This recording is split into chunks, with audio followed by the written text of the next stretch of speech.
Bahrain, has it become the forgotten Arab uprising? As the world focuses on Libya, Syria, Yemen, what's happening in this tiny Gulf kingdom? And why is there an absence of media coverage and criticism from the international community? This is Inside Story.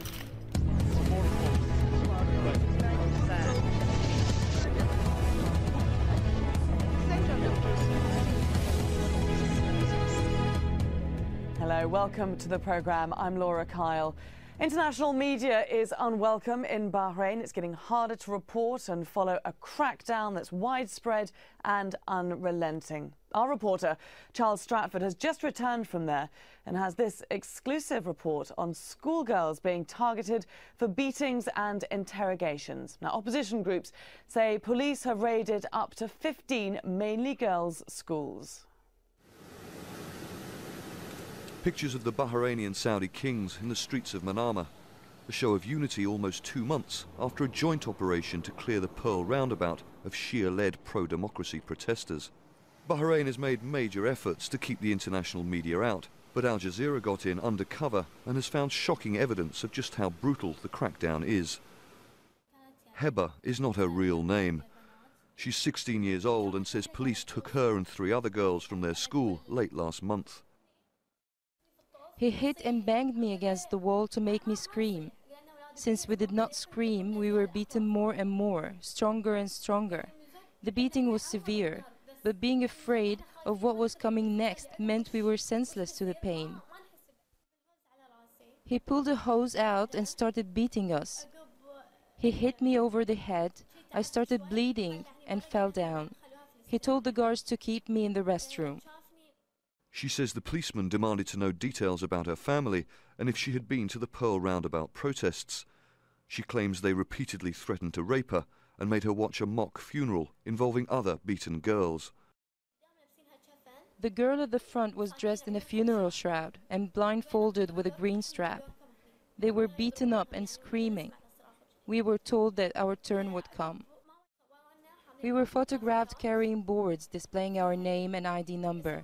We were not in our school uniform. We were forced to wear abayas. According to the opposition group Al Wafaq, police have raided up to 15 mainly girls' schools in recent weeks. Students as young as 12 have been interrogated and many detained.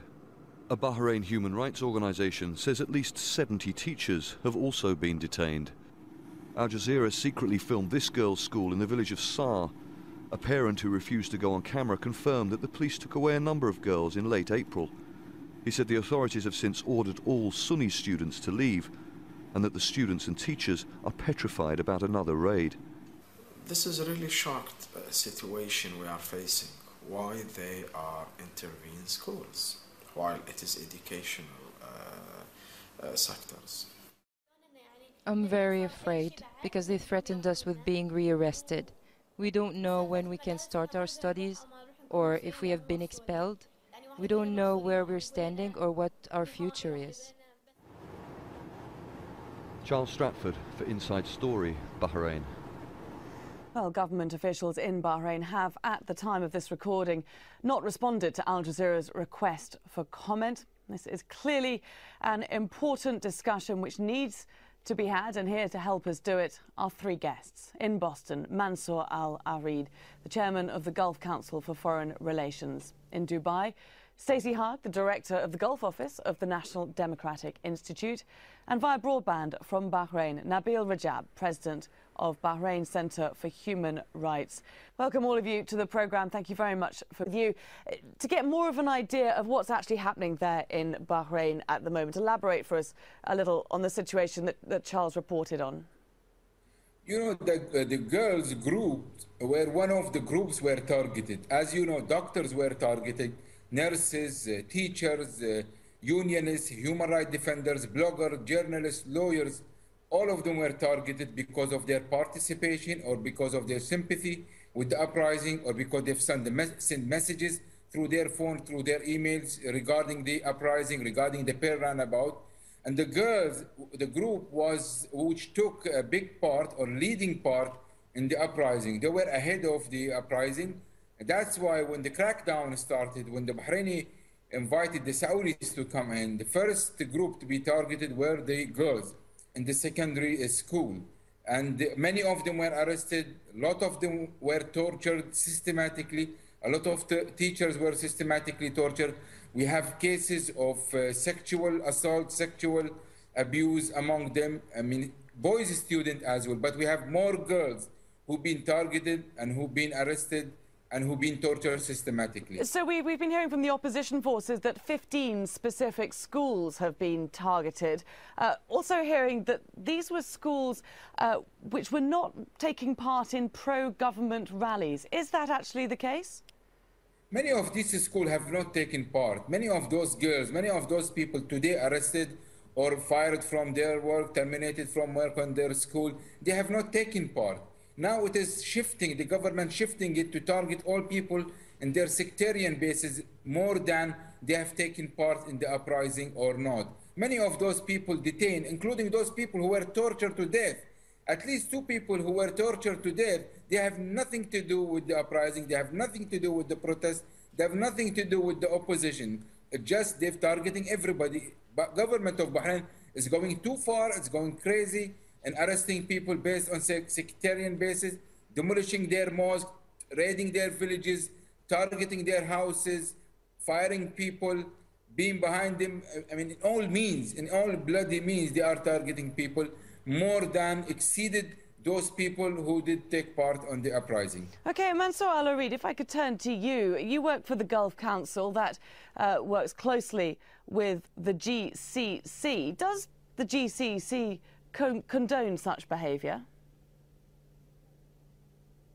Well, listen, we need to distinguish clearly between human rights, reform process and Al Jazeera shield. It's important that we keep everything in context. First, Bahrain is not an uprising, it's a reform process. Bahrain is not Egypt. The GCC are monarchs and they will stay as monarchs. Even in the yesterday's GCC consultative summit in Riyadh, there is also a discussion of inviting in part of the GCC Morocco and Jordan because they're also monarchies. And therefore, it is very important, if we want to keep things in context, Bahrain is not an uprising, it's a reform process. That is an important element that we need to consider. Human rights, it's fine. This is a legal obligation that Bahrain has done. If there is any breach of human rights, that's a legal process and the law will take its course. Also, the government is going to have a report to look into these if there are any violations or any incidents. And after that report, we can look into that and we will be more than happy. This is how I see the process of human rights evolving. Okay, now, can I just